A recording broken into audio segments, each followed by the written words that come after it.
Chapter 3.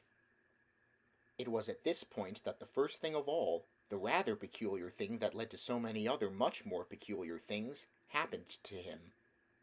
For suddenly, just behind him, James heard a rustling of leaves, and he turned around and saw an old man in a crazy dark green suit emerging from the bushes. He was a very small old man, but he had a huge bald head and a face that was covered all over with bristly black whiskers. He stopped when he was about 3 yards away, and he stood there leaning on his stick and staring hard at James. When he spoke, his voice was very slow and creaky. "Come closer to me, little boy," he said, beckoning James with a finger. "Come right up close to me, and I will show you something wonderful." James was too frightened to move. The old man hobbled a step or two nearer, and then he put his hand into the pocket of his jacket and took out a small white paper bag. "You see this?" he whispered, waving the bag gently to and fro in front of James's face. "You know what this is, my dear? You know what's inside this little bag?" Then he came nearer still, leaning forward and pushing his face so close to James that James could feel breath blowing on his cheeks. The breath smelled musty and stale and slightly mildewed, like air in an old cellar.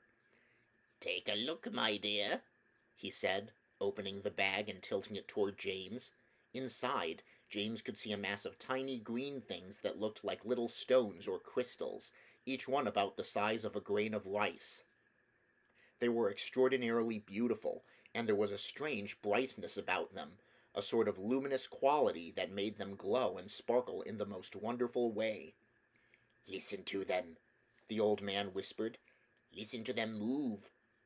James stared into the bag, and sure enough there was a faint rustling sound coming up from inside it, and then he noticed that all the thousands of little green things were slowly, very, very slowly stirring about and moving over each other as though they were alive. "There's more power and magic in those things in there than in all the rest of the world put together," the old man said softly. But, what are they?" James murmured, finding his voice at last. "Where do they come from?" "Aha!" the old man whispered. "You'd never guess that." He was crouching a little now and pushing his face closer and closer to James, until the tip of his long nose was actually touching the skin on James's forehead. Then suddenly he jumped back and began waving his stick madly in the air. "Crocodile tongues!" he cried. 1,000 long slimy crocodile tongues boiled up in the skull of a dead witch for 20 days and nights with the eyeballs of a lizard. Add the fingers of a young monkey, the gizzard of a pig, the beak of a green parrot, the juice of a porcupine, and 3 spoonfuls of sugar. Stew for another week, and then let the moon do the rest."